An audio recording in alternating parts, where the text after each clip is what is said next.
Hello दोस्तों, कैसे हैं आप लोग। तो आज की वीडियो में आप सबके लिए लाए हैं क्लास 8 का साइंस का सॉल्यूशन चैप्टर नंबर 15 का। चैप्टर का नाम है कुछ प्राकृतिक घटनाएं। तो आइए देख लेते हैं। पहला क्वेश्चन है, प्रश्न 1 तथा 2 में सही विकल्प का चयन कीजिए। पहला क्वेश्चन है, निम्नलिखित में से किसे घर्षण द्वारा आसानी से आवेशित नहीं किया जा सकता। ऑप्शन है प्लास्टिक का पैमाना, तांबे की छड़, फूला हुआ गुब्बारा या ऊनी वस्त्र। तो इसका आंसर क्या हो जाएगा? ऊनी वस्त्र हो जाएगा। नेक्स्ट क्वेश्चन है, जब कांच की छड़ को रेशम के कपड़े से लगाते हैं तो छड़ क्या होता है। ऑप्शन का है तथा कपड़े, यानी कि कांच की छड़ तथा कपड़े दोनों धनावेशित अर्जित कर लेता है। ख है धनावेशित हो जाती है तथा कपड़ा ऋणावेशित हो जाती है।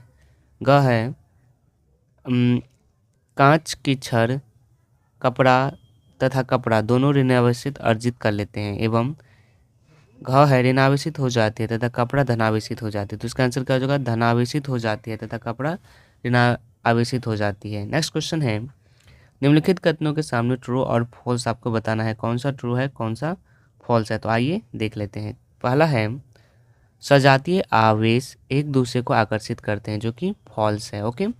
ख है, आवेशित कांच की छड़ अवांछित प्लास्टिक स्ट्रॉ को आकर्षित करती है, ये ट्रू है। ग है, त्वरित चालक किसी भवन की त्वरित से सुरक्षा नहीं कर सकता, जो फॉल्स है। नेक्स्ट आती है, भूकंप की भविष्यवाणी की जा सकती है, जो कि फॉल्स है। ओके। नेक्स्ट क्वेश्चन आती है, सर्दियों में स्वेटर उतारते समय चटचट की ध्वनि सुनाई देती है, व्याख्या कीजिए क्यों। तो इसका आंसर हो जाएगा, जब हम सर्दियों में स्वेटर उतारते हैं तो हमारी त्वचा से रगड़ खाता है, जिससे बाल खड़े हो जाते हैं। अत्यधिक आवेश में इकट्ठा होने की वजह से चटचट की ध्वनि के साथ चिंगारी भी दिखलाई देती है। वास्तव में यह त्वरित के समान ही एक परिघटना होती है। ओके। नेक्स्ट क्वेश्चन नंबर 5 है, जब हम किसी आवेशित वस्तु को हाथ से छूते हैं तो अपना आवेश खो देती है, व्याख्या कीजिए क्यों। तो इसका आंसर हो जाएगा, यदि हम किसी आवेशित वस्तु को हाथ से छूते हैं तो उसका आवेश हमेशा, यानी कि आवेश हमारे शरीर से होकर पैरों की सहायता से पृथ्वी में चला जाता है और आवेशित वस्तु अनावेशित हो जाती है। इस प्रक्रिया को भूसंपर्क कहते हैं। ओके। नेक्स्ट क्वेश्चन नंबर 6 है, उस पैमाने का नाम लिखिए जिस पर भूकंपों की विनाशी ऊर्जा मापी जाती है। इस पैमाने पर किसी भूकंप की माप 3 है। क्या इसे भूकंप लेखी यानी सीस्मोग्राफी से रिकॉर्ड किया जा सकेगा? क्या इससे अधिक हानि होगी? तो इसका आंसर हो जाएगा इसका आंसर है, रिक्टर पैमाने पर भूकंपों की विनाशी ऊर्जा मापी जाती है। हाँ, इसे भूकंप लेखी सोस्मोग्राफ से रिकॉर्ड किया जा सकता है। नहीं, इससे अधिक हानि नहीं होगी। ओके। नेक्स्ट क्वेश्चन नंबर 7 है, तरीके से अपनी सुरक्षा के 3 उपाय आपको बताना है। पहला है, यदि वाहन में हो तो वह वाहन की खिड़की दरवाजे बंद कर दे। दूसरा, यदि खुले क्षेत्र में हो तो जमीन पर सिमटकर नीचे बैठ जाए। तीसरा, विद्युत तारों तथा धातु की चीज़ों को न छुएं। चौथा, स्नान न करें, यानी कि स्नान न करें। ओके, स्नान न करें। नेक्स्ट टाइम क्वेश्चन नंबर 8 आती है, आवेशित गुब्बारा दूसरे आवेशित गुब्बारे को प्रतिकर्षित करता है, जबकि अनावेशित गुब्बारा आवेशित गुब्बारे के द्वारा आकर्षित किया जाता है, व्याख्या कीजिए। तो आइए देख लेते हैं इसका आंसर। तो इसका आंसर हो जाएगा, सजातीय आवेश एक दूसरे को प्रतिकर्षित करते हैं, इसीलिए आवेशित गुब्बारा दूसरे आवेशित गुब्बारे को प्रतिकर्षित करता है।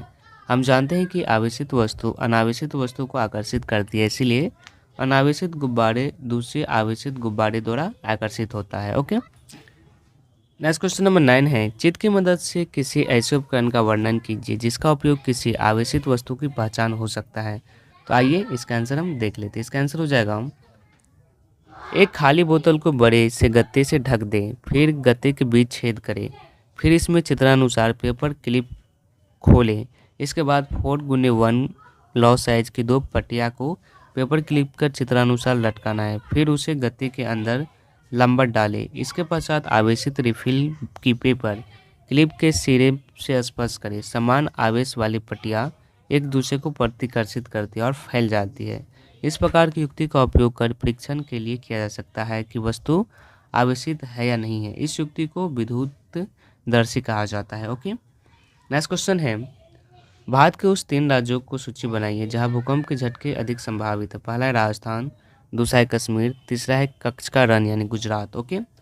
नेक्स्ट क्वेश्चन है, मान लीजिए आप घर से बाहर तथा भूकंप के झटके लगते हैं तो आप अपने बचाव के लिए क्या सावधानियां बरतेंगे? तो इसका आंसर हो जाएगा, यदि हम घर से बाहर हैं तो भूकंप के झटके लगते हैं तो हमें निम्नलिखित सावधानियां बरतनी चाहिए। पहला, भवनों, वृक्षों तथा ऊपर जाती विद्युत लाइनों से दूर रहेंगे और खुले स्थानों को ढूंढ के धरती पर लेट जाएंगे। दूसरा, यदि वाहन में होंगे तो बाहर नहीं निकलेंगे और धीरे धीरे सुरक्षित स्थान पे पहुंच जाएंगे।